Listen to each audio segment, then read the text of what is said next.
She caught the billionaire CEO with her stepsister. 2 years later, he saw her with twins. Natalie Brooks stood frozen in the doorway of Grayson Cole's penthouse office, her world collapsing around her. There, on the sleek leather couch where they had once planned their future together, her husband of 3 years was entangled with her stepsister, Vanessa. Natalie!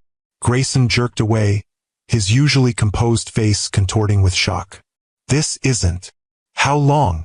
Natalie asked, her voice eerily calm despite the earthquake happening inside her.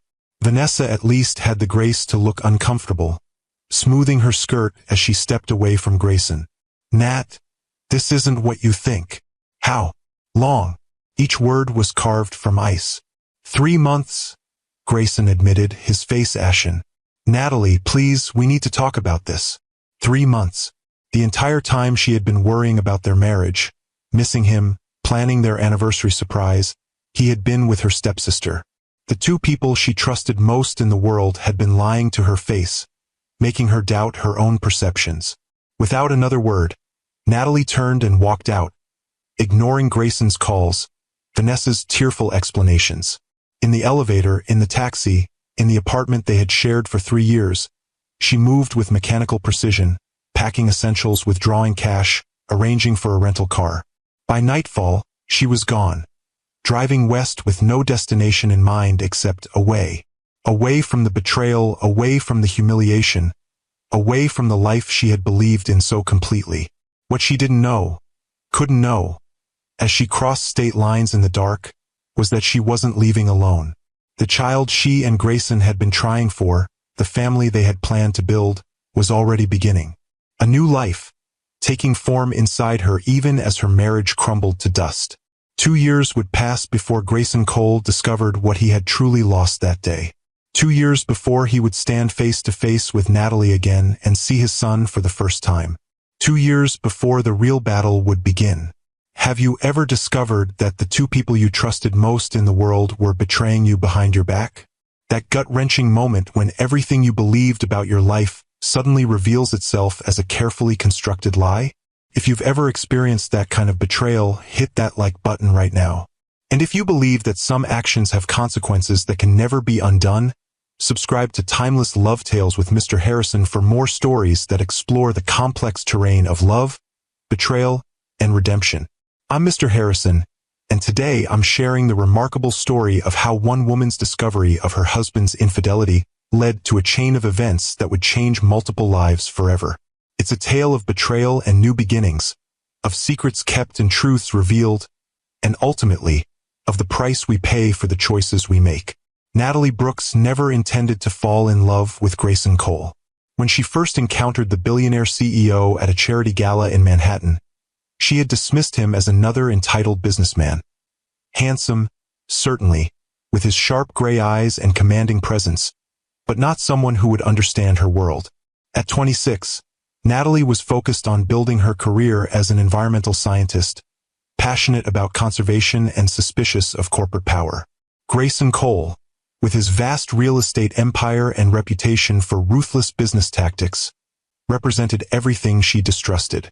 The ballroom of the Metropolitan Museum of Art glittered with wealth and privilege that evening. Crystal chandeliers cast a golden glow over New York's elite as they raised champagne flutes to ocean conservation while wearing jewelry that cost more than most researchers' annual salaries. Natalie had only attended because her research team had received recognition from the foundation hosting the event. After an hour of stilted small talk and sidelong glances at her off-the-rack gown, she had escaped to a balcony overlooking the city lights, seeking a moment of solitude. "You haven't touched your champagne," a deep voice observed from behind her. Natalie turned to find Grayson Cole standing in the doorway, his tall frame silhouetted against the light from the ballroom. She recognized him immediately from the business magazines her stepfather read religiously. In person, he was even more imposing than his photograph suggested. "I'm not much of a drinker," she replied, not bothering to hide her disinterest. "Neither am I," he admitted, stepping onto the balcony. "These events are more about appearances than enjoyment." Something in his tone, a hint of weariness, perhaps, or unexpected honesty, made her look at him more closely. Then why attend? The foundation does good work, he said, nodding toward the ballroom. And occasionally, you meet someone interesting. His gaze held hers, direct and unabashed, and Natalie felt an unexpected flutter of awareness. Up close, Grayson Cole was more compelling than his magazine photos suggested. The strong line of his jaw softened by the slight curve of his mouth, the intensity in his eyes balanced by tiny laugh lines at the corners. I'm not interesting, she said firmly. Just a scientist who feels out of place in designer dresses and borrowed jewelry. That's precisely what makes you interesting, Ms. Brooks. He smiled then, transforming his serious face into something almost boyish. Everyone else here is playing a role they've rehearsed 1,000 times. You're refreshingly authentic. How do you know my name? I make it my business to know who's receiving recognition at events I sponsor. Your work on coastal ecosystem restoration is impressive. Despite her reservations, Natalie found herself drawn into conversation with him. Grayson proved surprisingly knowledgeable about environmental issues, asking thoughtful questions about her research that went beyond polite small talk. As the evening progressed, they moved from environmental science to literature, from childhood memories to future aspirations, the initial awkwardness melting away into genuine connection. May I call you? He asked as the gala wound down, his card extended between long fingers. Perhaps we could continue this conversation over dinner. Natalie hesitated, all her instincts warning against entanglement with someone from his world. But curiosity won out over caution. I'd like that, she said, accepting his card and offering her number in return. She expected him to wait the customary 3 days before calling. Instead, her phone rang the very next morning as she was preparing for work. Too soon, Grayson asked when she answered, a smile evident in his voice. Unexpected, she replied honestly. I found that when something interests me, there's little point in artificial delay. Are you free tomorrow evening? Their first date was at a small, family-owned Italian restaurant in the village, not the Michelin-starred establishment she had anticipated. Grayson arrived in a simple button-down shirt rather than a suit, having clearly made an effort to create an environment where she might feel comfortable. It was the first of many surprises he would offer. Their courtship unfolded with an intensity that both thrilled and alarmed her. Grayson pursued her with the same focused determination that had built Cole Industries, sending thoughtful gifts related to their conversations, arranging dates that showed he was paying attention to her interests, calling exactly when he said he would. For a man whose schedule was planned months in advance, the time he made for her felt significant. You're different with him, observed Vanessa, Natalie's stepsister, over brunch 6 weeks after the gala. Vanessa was everything Natalie was not. Blonde, polished, socially adept, with the easy confidence of someone who had always belonged in privileged circles. Their parents' marriage when Natalie was 12 had brought this glamorous older stepsister into her life, a relationship that had evolved from initial wariness to genuine affection. Natalie stirred her coffee, considering this. He challenges me, makes me think about things differently. And the fact that he's gorgeous and worth billions doesn't hurt, Vanessa teased, her perfect eyebrows arching suggestively. That's actually the complicated part, Natalie admitted. His world is so different from mine. Sometimes I feel like we're speaking different languages. Vanessa reached across the table, squeezing her hand. Maybe that's good. You've always played it safe, Nat. Maybe it's time to step outside your comfort zone. The irony of that encouragement would haunt Natalie later. At the time, though, it reinforced her growing conviction that perhaps the attraction between her and Grayson wasn't just chemistry or novelty, but something worth exploring despite their differences. 3 months into their relationship, Grayson invited her to accompany him to Tokyo for a business trip. I'll be in meetings most days, he warned, but the evenings would be ours. And there's a marine conservation center I thought you might want to visit while I'm working. The thoughtfulness of the suggestion, finding a way to incorporate her interests into his business trip, tipped the scales. In Tokyo, their relationship deepened beyond the careful boundaries Natalie had maintained.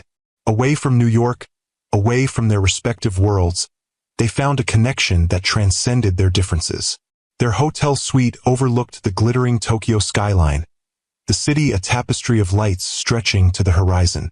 On their third night, after a dinner of exquisite sushi and sake, they stood on the balcony watching the neon-lit streets below.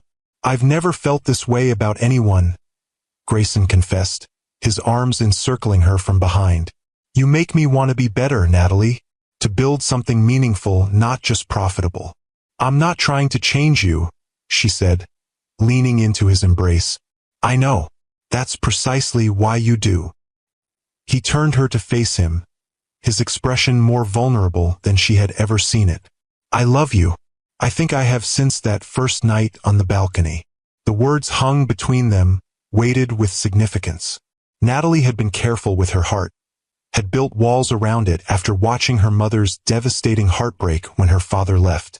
But in that moment, looking into Grayson's eyes, she made a choice. "I love you too," she whispered, and felt something shift inside her. A door opening to possibilities she had never allowed herself to imagine. They were married 6 months later in an intimate ceremony on Grayson's private island. Only close family and friends attended, including Vanessa, who served as Natalie's maid of honor, stunning in a pale blue gown that complemented her blonde beauty. The morning of the wedding, as they prepared in the master suite of the island's main house, Vanessa helped adjust Natalie's veil, her fingers deft and gentle. "You look radiant," she said, meeting Natalie's eyes in the mirror. "Grayson won't know what hit him. I still can't believe this is happening," Natalie admitted, a flutter of nerves and excitement in her stomach. "A year ago, I would have said a man like him was the last person I'd end up with. That's the beauty of life." Vanessa smiled, her blue eyes warm with affection. "It surprises you when you least expect it." The ceremony was simple but elegant, held on a cliff overlooking the turquoise waters of the Caribbean. As Natalie walked toward Grayson, his face illuminated with a joy she had never seen before, she felt a certainty that transcended her usual caution. This was right. This was where she belonged. If you've ever taken a chance on love despite all the reasons it shouldn't work, give this video a thumbs up. Sometimes the heart recognizes what the mind can't yet comprehend, and the greatest adventures begin when we step outside our comfort zones. The first year of marriage was a delicate balance of adjustment and discovery. Natalie continued her research work, refusing Grayson's offer to fund her own foundation. "I need to earn my accomplishments, not have them handed to me," she explained when he presented the proposal, complete with letterhead and mission statement. Grayson respected her independence but struggled sometimes to understand her reluctance to fully embrace the privileges his wealth provided. "You're my wife," he said one night after she declined to use the company jet for a research trip. "Using our resources isn't taking advantage. It's practical." "They're your resources," she corrected gently. "And I need to maintain my professional credibility. Showing up to field research in a private jet doesn't exactly align with environmental conservation values." These small tensions were balanced by profound moments of connection. Quiet evenings at home when Grayson would read scientific journals to better understand her work. Weekends when Natalie would listen attentively as he explained complex business strategies, both of them building bridges to each other's worlds. Their different backgrounds manifested in other ways too. Natalie remained close to her mother, a high school art teacher who had raised her alone after her father abandoned them when Natalie was 7. Later, when her mother remarried and Vanessa entered their lives, Natalie had gained not just a stepfather, but a sister who became her closest confidant despite their different personalities. Grayson, by contrast, rarely spoke of his family. His parents had died in a car accident when he was 19, leaving him to raise his younger brother while simultaneously taking over the struggling family business. That dual responsibility had shaped him profoundly, instilling both his legendary work ethic and his difficulty with vulnerability. "You never really had time to grieve," Natalie observed one night, after he'd shared rare memories of his parents. They were lying in bed, the Manhattan skyline glittering beyond their bedroom windows. Grayson's face was half in shadow, his profile sharp against the darkness. "There wasn't that luxury," he said simply. "Alexander needed stability, and the business was failing. I did what was necessary." and built an empire in the process. A shadow crossed his face. At a cost. Alexander resented me for years, felt I was trying to replace our father. And I missed most of his adolescence because I was working constantly. You did your best, Natalie said, touching his face gently. You were barely more than a child yourself.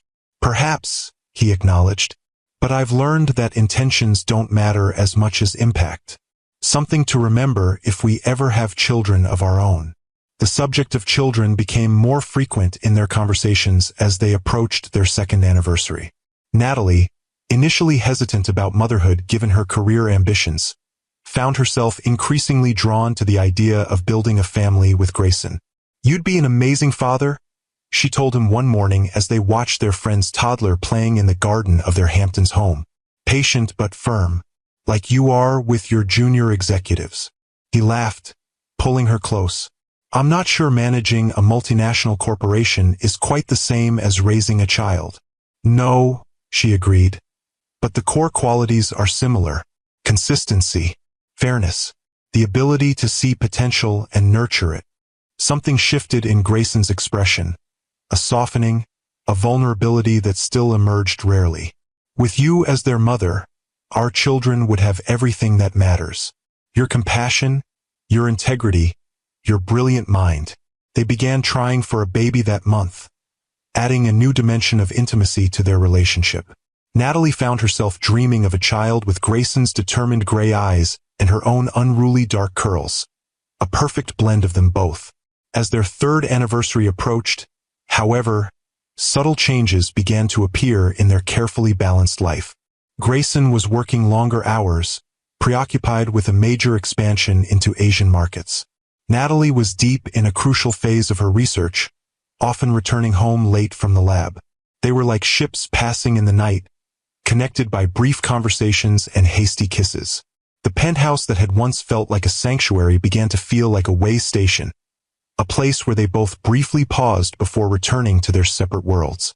Natalie noticed the shift but told herself it was temporary, a natural ebb in the rhythm of any marriage. Still, she couldn't ignore the growing distance between them, the way Grayson seemed to look through her rather than at her when she spoke. I hardly see you anymore, she said one evening, when Grayson canceled their dinner plans for the third time that month. They stood in their expansive kitchen, the meal she had prepared growing cold on the counter between them. It's temporary, he assured her, already scrolling through emails on his phone. Once this deal closes, things will calm down. You said that last month, Natalie pointed out, trying to keep the hurt from her voice. And the month before. Grayson looked up then, seeming to truly see her for the first time in weeks. He set his phone down and crossed to her, taking her hands in his. You're right. I've been neglecting us. Let me make it up to you this weekend. No phones, no work, just us. But Saturday morning brought an emergency at the office, and by Sunday, they were back to their disconnected routine. If anything, Grayson became more distant, more absorbed in work. When he was home, he was often distracted, checking his phone constantly, disappearing into his office for urgent calls. Vanessa, who had recently moved to New York after a divorce, became Natalie's sounding board during this difficult period. They met regularly for lunch or coffee, their childhood bond strengthened by Vanessa's return to the city. All marriages go through phases, she reassured Natalie over lunch at their favorite bistro. Grayson's under enormous pressure with this expansion. I know, Natalie sighed, pushing her salad around her plate. I just miss him, the real him. Not this distracted workaholic who happens to sleep in my bed. Have you told him how you feel? I've tried. He listens, promises to do better, and then nothing changes. Vanessa reached across the table, squeezing her hand sympathetically. Men like Grayson are complicated. They compartmentalize. Maybe he needs a more dramatic reminder of what matters. Taking her stepsister's advice, Natalie planned a surprise weekend away, a return to Tokyo, where they had first declared their love. She arranged everything meticulously, coordinating with Grayson's assistant to clear his schedule, packing his favorite clothes, even booking the same hotel suite with its spectacular view. The trip was scheduled to coincide with their 3rd anniversary. Natalie planned to surprise him at his office, whisk him directly to the airport in a grand romantic gesture that would remind them both of what mattered beyond work and daily routines. The morning of the surprise, Natalie woke with a strange mixture of excitement and apprehension. Something felt off, a subtle disquiet she couldn't name. She dismissed it as nerves and focused on the final preparations, confirming the car service, double-checking their passports, making sure the champagne would be chilled and waiting in their suite upon arrival. She arrived at Cole Industries headquarters unannounced, excitement fluttering in her stomach as she took the private elevator to the executive floor. The receptionist greeted her warmly. She was still Mrs. Cole here, still accorded the deference due to the CEO's wife, despite her infrequent visits. "Is he in?" Natalie asked, nodding toward Grayson's office. "Yes, Mrs. Cole, but—" The receptionist hesitated, something flickering in her eyes that Natalie couldn't quite read. "He asked not to be disturbed." "It's all right," Natalie assured her with a smile. "I think he'll make an exception for me." Grayson's assistant was conspicuously absent from her desk. Part of the plan, Natalie assumed, to ensure the surprise wasn't spoiled. The hallway to his office was quiet, the thick carpet muffling her footsteps as she approached the heavy oak door. The door to his private office was slightly ajar. Natalie pushed it open quietly, a smile already forming on her lips. And then she saw them, Grayson and Vanessa, locked in an embrace that left no room for innocent interpretation. Her husband and her stepsister, betraying her in the most fundamental way possible. Vanessa's blonde hair spilled across Grayson's desk, his hands tangled in it as he kissed her with a passion Natalie hadn't seen from him in months. For one endless moment, Natalie stood frozen, her mind refusing to process what her eyes were seeing. Then Grayson looked up, his expression shifting from passion to shock in an instant. "Natalie!" He jerked away from Vanessa, but it was too late. The damage was done, the trust shattered irreparably. The confrontation that followed was brief but devastating. No dramatic screaming, no throwing of objects. Just the cold, precise questioning of a scientist gathering data on the destruction of something once thought indestructible. "How long?" Natalie had asked, her voice eerily calm despite the earthquake happening inside her. Vanessa at least had the grace to look uncomfortable, smoothing her skirt as she stepped away from Grayson. "Nat, this isn't what you think." "How long?" Each word was carved from ice. 3 months, Grayson admitted, his face ashen. "Natalie, please, we need to talk about this." 3 months. The entire time she had been worrying about their marriage, missing him, planning their anniversary surprise, he had been with her stepsister. The two people she trusted most in the world had been lying to her face, making her doubt her own perceptions. Without another word, Natalie turned and walked out, ignoring Grayson's calls, Vanessa's tearful explanations. In the elevator, in the taxi, in the apartment they had shared for 3 years, she moved with mechanical precision, packing essentials, withdrawing cash, arranging for a rental car. By nightfall, she was gone, driving west with no destination in mind except away. Away from the betrayal, away from the humiliation, away from the life she had believed in so completely. If you've ever had to walk away from something you thought would last forever, hit that like button. Sometimes the hardest decisions are the ones we make in moments of absolute clarity, when the path forward suddenly becomes unmistakable, even if it leads into the unknown. The first few days after Natalie left New York were a blur of highways and anonymous motel rooms. She drove without purpose, stopping when exhaustion demanded, eating when her body reminded her of the necessity, but otherwise existing in a state of suspended animation. The betrayal played on endless loop in her mind. Grayson and Vanessa, the two people she had trusted most, locked in an embrace that destroyed everything she had believed about her life. Her phone buzzed constantly with calls and messages from Grayson, from her mother, even from Vanessa. She ignored them all, eventually buying a prepaid phone and leaving her old one in a trash can at a rest stop in Ohio. She wasn't ready to talk to anyone, wasn't ready to hear explanations or apologies or pleas to return. On the 5th day, somewhere in the rolling hills of Kentucky, nausea hit her with unexpected force. She barely made it to the side of the road before emptying her stomach into a ditch. Food poisoning, she thought, remembering the questionable diner where she'd eaten breakfast. But when the nausea returned the next morning, and the morning after that, a different possibility began to take shape in her mind. In a small drugstore in a town whose name she wouldn't remember, Natalie bought a pregnancy test with cash, her hands trembling slightly as she handed the money to the clerk. In the grimy bathroom of a gas station, she waited the prescribed 3 minutes, watching the second hand of her watch tick with agonizing slowness. 2 lines. Positive. Pregnant. The irony wasn't lost on her. After months of trying, after temperature tracking and ovulation kits and carefully timed intimacy, she was pregnant now, when her marriage was in ruins. A child conceived in what she had believed was love, now growing inside her as she fled from betrayal. For the first time since leaving New York, Natalie cried. Not the quiet tears of shock or the hot tears of anger, but deep, wrenching sobs that seemed to come from the very core of her being. She cried for the life she had lost, for the trust that had been broken, for the child who would be born into this complicated mess of love and betrayal.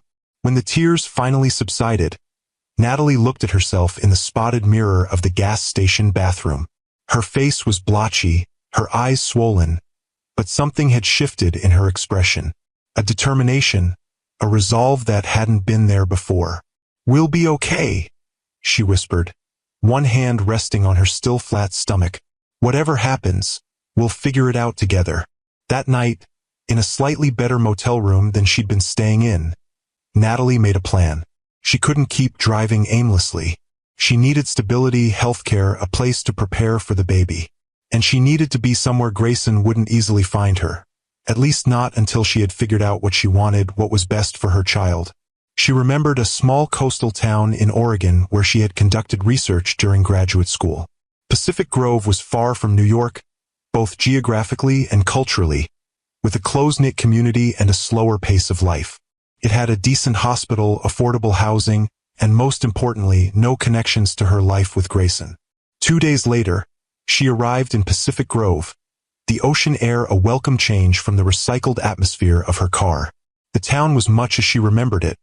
Charming Victorian houses lining the streets near the water, small local businesses instead of chain stores, friendly faces that nodded hello to strangers. Natalie found a small furnished apartment above a bookstore, paid 3 months' rent in advance with cash, and introduced herself to the landlady as Natalie Brooks, reverting to her maiden name for the first time in 3 years. She claimed to be recently widowed, a lie that felt necessary to avoid questions about a missing husband. "Such a tragedy, losing your husband so young," clucked Mrs. Abernathy, the elderly landlady, as she handed over the keys. "But Pacific Grove is a healing place. The ocean has a way of washing away grief." If only it were that simple, Natalie thought, but she smiled and thanked the woman for her kindness. The next few weeks were a crash course in rebuilding a life from scratch. Natalie found a job at the local Marine Research Center, her credentials impressive enough to overcome her lack of recent references. She located an obstetrician who accepted her vague explanations about having recently moved and needing to transfer her care. She began creating the framework of a new existence, one day at a time. At her first ultrasound appointment, 12 weeks into her pregnancy, Natalie received another shock. The technician moved the wand over her slightly rounded belly, then paused, a smile spreading across her face. "Well, Mrs. Brooks, it looks like you're having twins." "Twins?" Natalie echoed, her voice faint with surprise. "Yes, see here." The technician pointed to the screen. 2 separate amniotic sacs, 2 babies. Fraternal twins, most likely. Twins. 2 babies. Twice the responsibility, twice the joy, twice the connection to Grayson. Natalie felt a momentary panic, wondering if she could possibly manage 2 infants on her own. But as she watched the tiny forms on the screen, saw the flickering heartbeats of her children, determination replaced fear.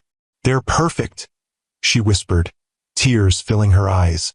As her pregnancy progressed, Natalie settled into life in Pacific Grove. She made a few cautious friendships, particularly with Elena, a single mother who lived in the apartment next door.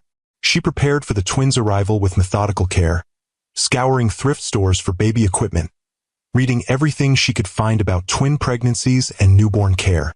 She thought often of Grayson during those months, wondering if he was looking for her, if he regretted his betrayal, if he would want to know about the babies. Sometimes, in the quiet darkness of night, she would allow herself to remember the good parts of their marriage. His laugh, the way he would read scientific journals to understand her work, the tenderness in his eyes when they had talked about having children. But then the image of him with Vanessa would intrude, and the wound would feel fresh again. How could she ever trust him after that? How could she expose her children to a father who had so easily betrayed their mother? To a world where wealth and power seemed to excuse any behavior. No, she decided. It was better this way. A clean break, a fresh start. Her children would know love and stability, even if they didn't have the material advantages Grayson's wealth could provide. The twins were born on a stormy April morning, arriving 6 weeks early but healthy despite their prematurity. Davis came first, announcing his arrival with a lusty cry that belied his small size. Daniel followed 7 minutes later, quieter but equally determined. "They're fighters," the nurse assured Natalie as the boys were whisked away to the NICU. Small but mighty. Looking at her sons through the incubator walls, Natalie was struck by how much they resembled Grayson. The same determined set to their tiny jaws, the same intensity in their unfocused gaze. Davis had a small birthmark on his left shoulder, the only obvious physical difference between the identical twins.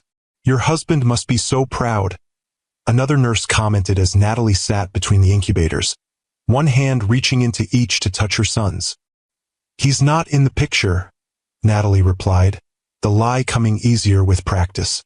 "I'm sorry," the nurse said, embarrassment coloring her tone.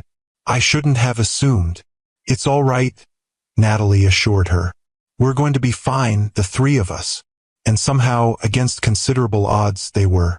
The twins came home after 3 weeks in the NICU, tiny but thriving. Natalie established a routine of feeding, changing, sleeping when possible, and working from home to maintain her job at the research center. Elena proved an invaluable friend, offering advice from her own experience as a single mother, and occasionally watching the twins so Natalie could shower or run essential errands.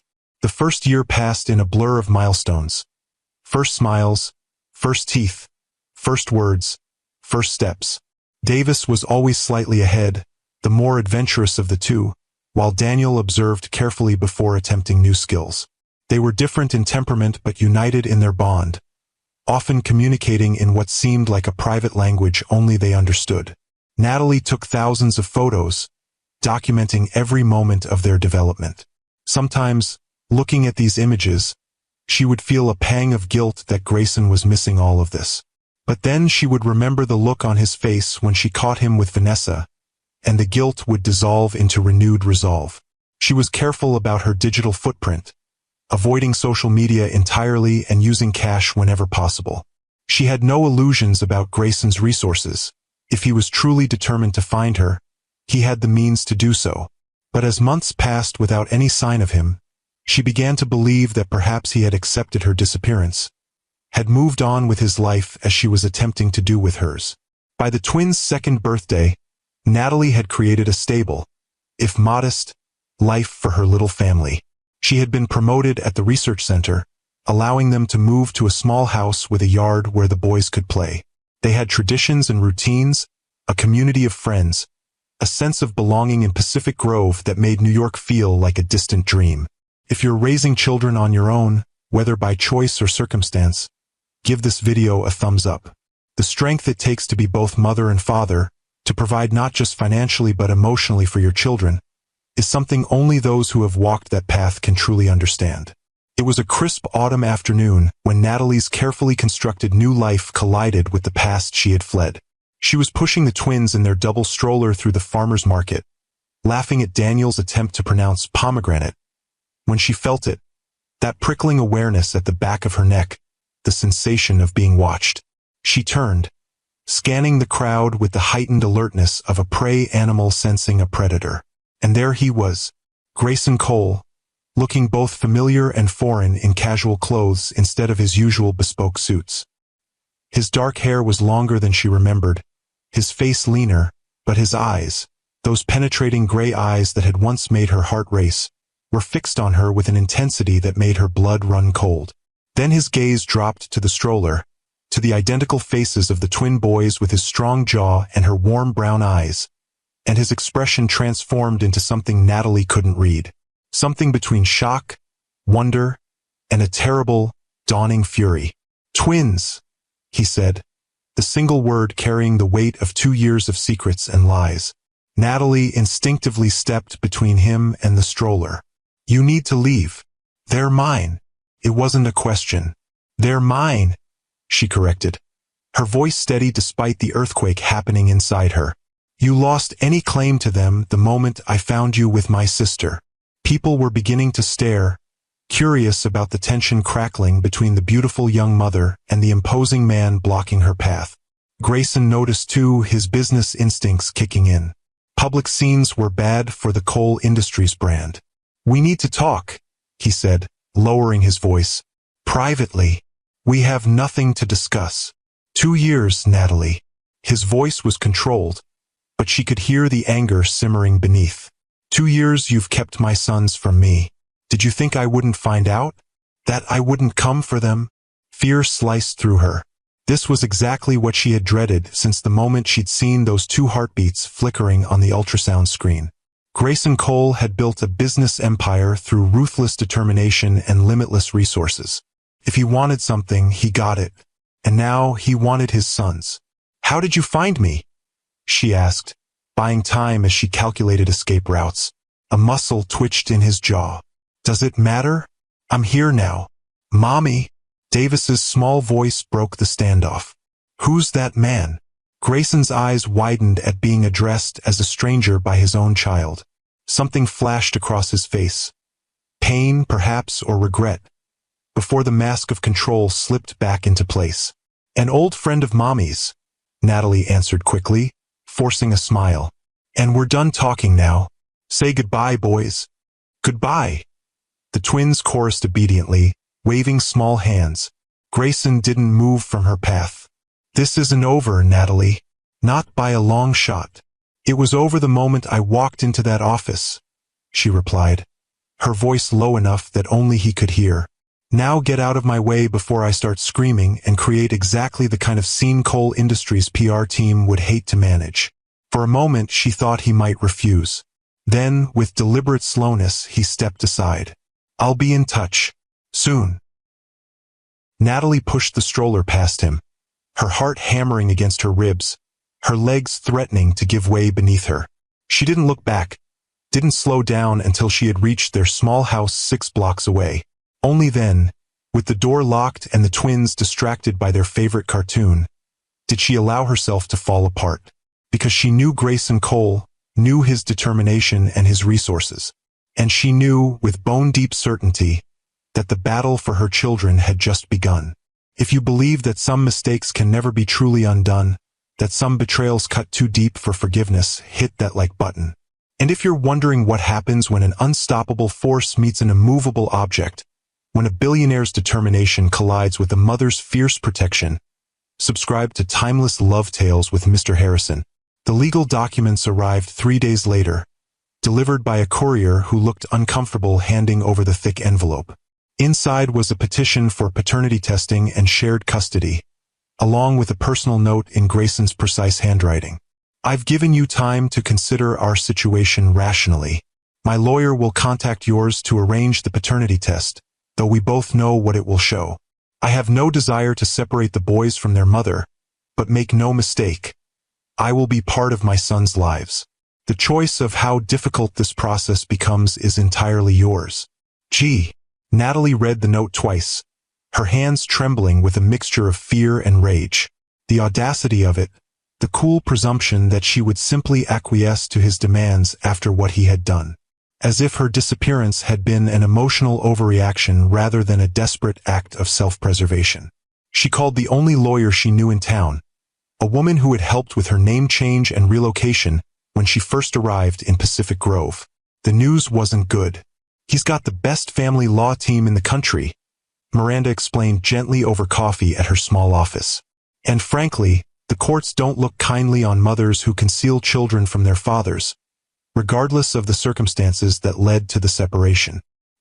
He cheated on me with my sister, Natalie said flatly, which makes him a terrible husband, but not necessarily an unfit father in the eyes of the law, especially given his resources and stability. So I just hand over my children to him? After everything? Miranda sighed. No, but you need to be strategic here. Fighting him outright could backfire spectacularly. He's not asking for full custody yet. He's asking for paternity confirmation and shared custody. That suggests he's willing to negotiate. Or it's just the opening move in a longer game, Natalie countered, remembering how Grayson approached business deals. Start with a reasonable request, then gradually increase demands until he had everything he wanted. That's possible, Miranda admitted. But running again isn't an option. He's found you once. He'll find you again. And next time, the courts will be even less sympathetic. After leaving the lawyer's office, Natalie walked to the beach, needing the calming presence of the ocean to clear her thoughts. The twins were with Elena for the afternoon, giving her rare solitude to process this new threat to their life.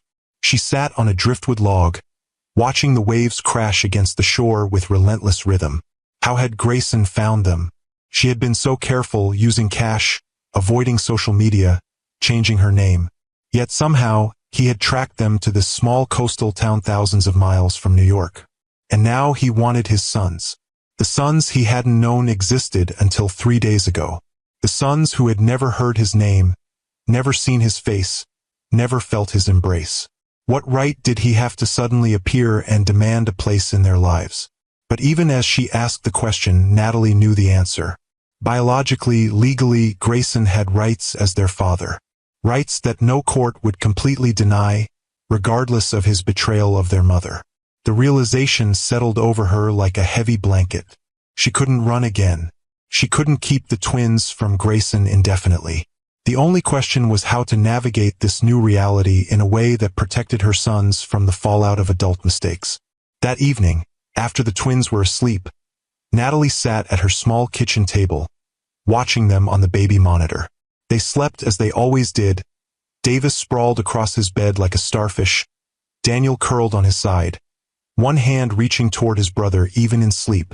They were innocent in all of this, unaware of the complex emotions and history swirling around them. What would be best for them? To continue in their peaceful, stable life with just their mother? Or to know their father, to have access to his world of privilege and opportunity, despite the complications it would bring? Natalie had no easy answers, but she knew she couldn't make this decision based solely on her own hurt and anger. She had to think of Davis and Daniel, of their future, of what they would want when they were old enough to understand. The next morning, she called the number on Grayson's lawyer's business card. "I'll agree to the paternity test," she said without preamble when the attorney answered. "But I want a meeting with Grayson first. Alone. No lawyers, no witnesses. Just us." There was a pause. Then, "I'll convey your request to Mr. Cole." The meeting was arranged for the following evening at a neutral location, a private dining room in an upscale restaurant downtown. Natalie arranged for Elena to watch the twins, dressed in the most professional outfit she owned, a far cry from the designer clothes of her previous life, and arrived exactly on time. Grayson was already there, standing by the window overlooking the harbor. He turned when she entered, his expression carefully neutral, though his eyes moved over her with an intensity that made her skin prickle. "You look well," he said after a moment. "Let's skip the pleasantries," Natalie replied, remaining near the door. "I'm here to discuss our sons, nothing else." A flash of something, irritation, respect, crossed his face before he nodded. "Fair enough. Please sit." She took a seat at the far end of the table, maintaining as much distance as possible. "I've agreed to the paternity test, though we both know it's a formality. What I want to know is what happens next. What exactly are you expecting here?" Grayson sat across from her, his posture relaxed but his eyes alert. I want to know my sons, Natalie. I want to be their father, not just in name but in reality. I've missed 2 years of their lives already. I don't intend to miss any more. And Vanessa? What role do you envision for my sister in their lives? His expression hardened. Vanessa and I are not together, if that's what you're asking. We never were. Natalie laughed. A short, bitter sound. So what I walked in on was… What? A momentary lapse in judgment. It was a mistake, he said flatly. One I've regretted every day since. But this isn't about us, or what happened between us. It's about Davis and Daniel. The sound of their names on his lips sent a chill through her. You don't even know them. Because you didn't give me the chance? He countered, a hint of anger breaking through his controlled facade. You disappeared, Natalie. No note, no calls, nothing. I had no idea where you were, if you were safe. And all that time you were pregnant with my children. Children I had a right to know about. You forfeited that right when I found you with Vanessa. Did I? His voice was dangerously quiet now. Did one terrible mistake erase every legal and moral right I have to my own children? Because the courts won't see it that way, Natalie. And I think you know that. She did know it, and the knowledge sat like lead in her stomach. In the eyes of the law, Grayson's infidelity was irrelevant to his parental rights. His wealth, his stability, his army of lawyers. All of it gave him an advantage she couldn't hope to match. What do you want from me? She asked finally, hating the defeat in her voice. I want us to find a way forward, he said, his tone softening slightly. A way that allows both of us to be parents to our sons without putting them in the middle of a bitter legal battle. They deserve better than that. And if I refuse? If I fight you on this? Grayson's expression didn't change, but something in his eyes did. A flicker of the ruthless businessman who had built coal industries from the ground up. Then I'll use every resource at my disposal to secure my rights as their father. I don't want to do that, Natalie. But I will if I have to. The threat hung between them, unspoken but clear. He could outspend her, outlast her, wear her down through legal proceedings until she had nothing left. No money, no energy, perhaps not even her children. I need time, she said finally. Time to process this, to figure out how to explain it to the boys.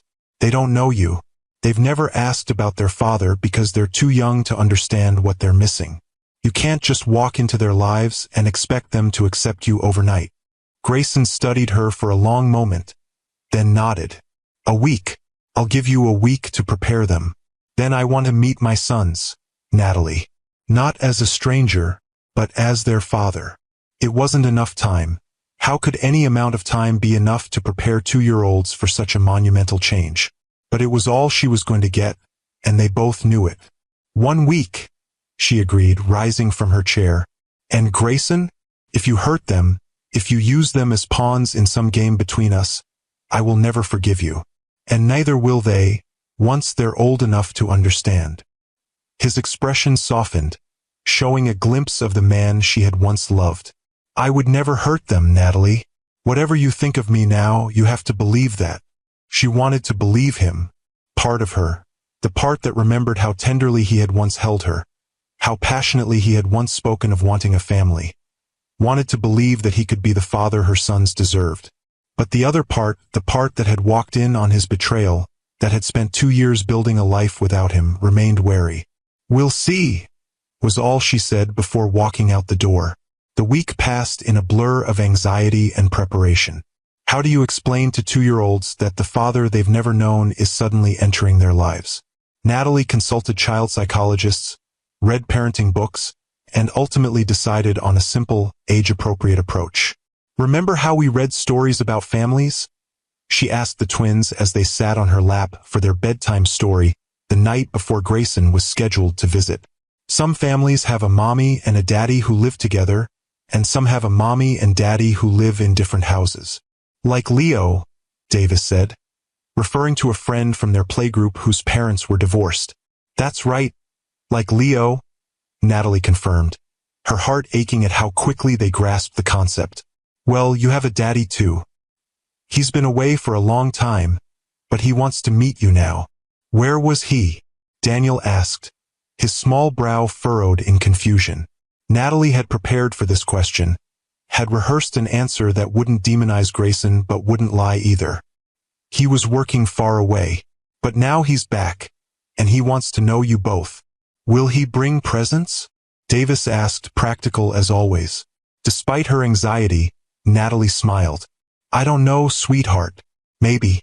But the important thing is that he wants to spend time with you, to get to know you. Does he like dinosaurs? Daniel wanted to know, clutching his beloved T-Rex plushie. You can ask him tomorrow when he visits, Natalie said, amazed at how easily children accepted new information, how adaptable they were compared to adults. That night, after the twins were asleep, she sat alone in her small living room, trying to prepare herself for Grayson's visit. She had insisted it take place at her house rather than his hotel or some public place. This was the twins' home, their safe space. If they were going to meet their father for the first time, it should be on familiar ground. When the doorbell rang precisely at the agreed-upon time the next morning, Natalie took a deep breath, checked that the twins were happily playing in the living room, and opened the door. Grayson stood there, looking uncharacteristically uncertain. In his hands was a large gift bag. I brought some things for them, he said, his voice slightly rough. Nothing extravagant. I asked my assistant to research what 2-year-old boys might like. The vulnerability in his expression caught Natalie off guard. This was not the confident, controlling CEO she had expected, but a nervous father about to meet his children for the first time.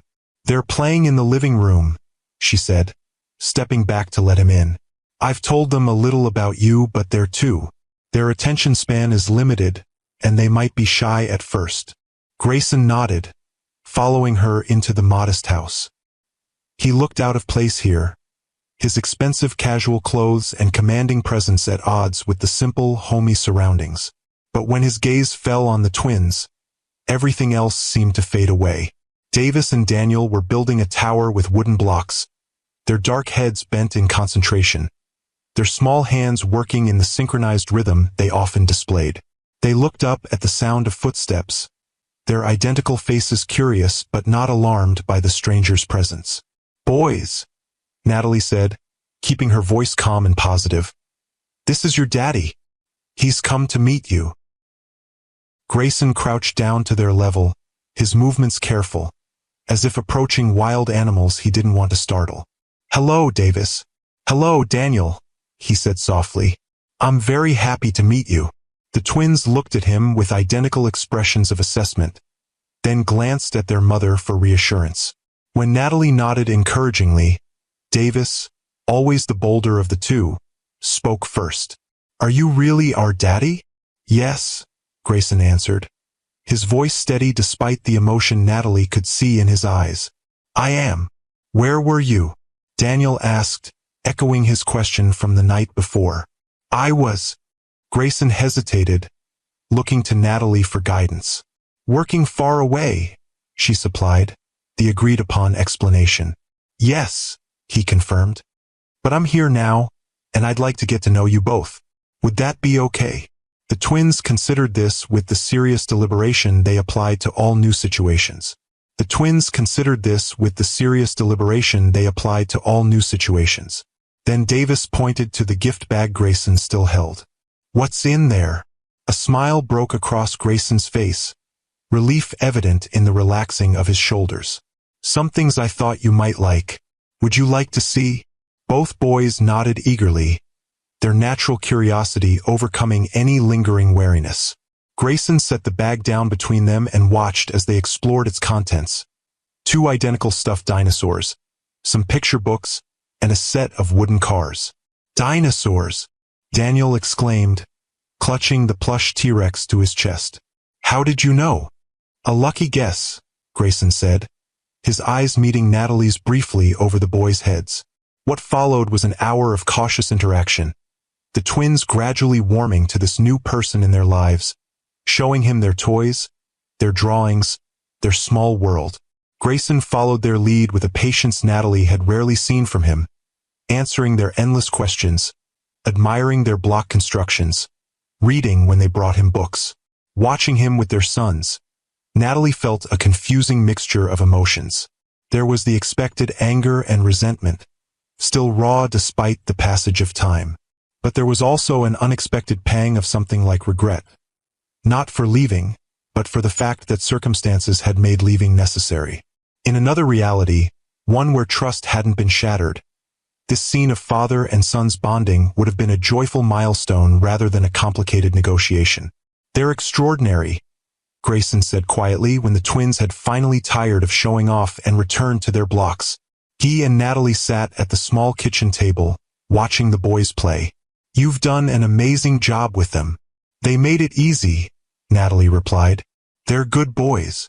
They're happy, secure." His gaze remained on the twins, his expression thoughtful. "I was prepared for, I don't know, fear, confusion.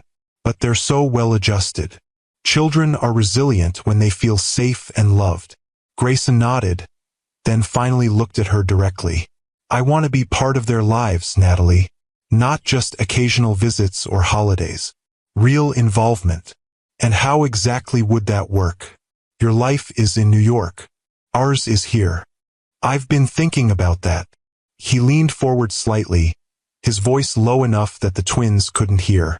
"Coal Industries has been considering a West Coast headquarters for years. I could accelerate those plans, establish operations here." Natalie stared at him, taken aback by the scale of what he was suggesting.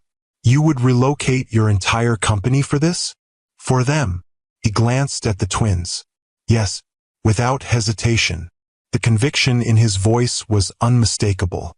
This wasn't a negotiating tactic or a temporary concession.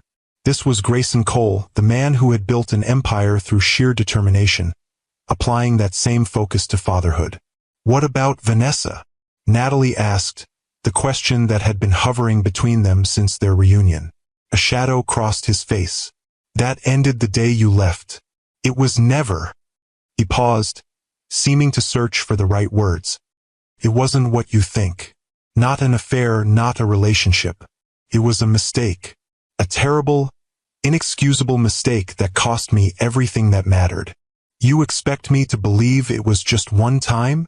No, it wasn't just once." His honesty surprised her.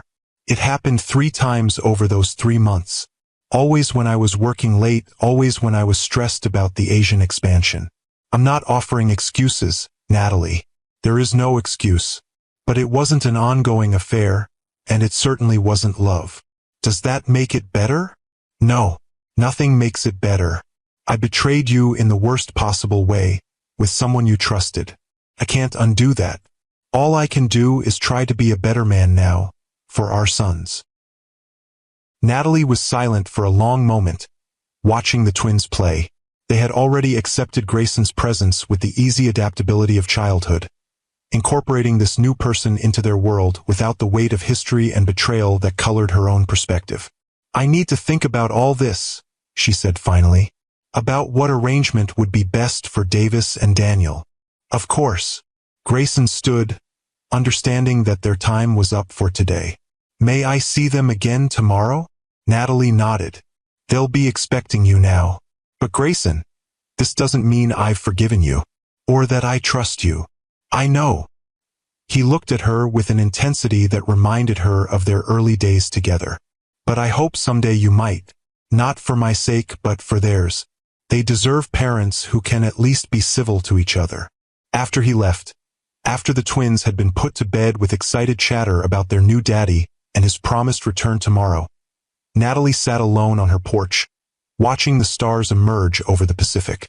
The day had gone better than she had feared, but had left her with more questions than answers.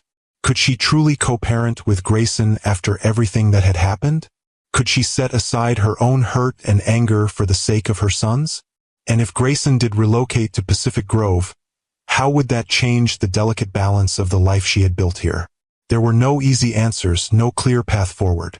But looking back at the house where her sons slept peacefully, Natalie knew one thing with certainty. Whatever happened next, whatever arrangement they eventually reached, her priority would remain the same.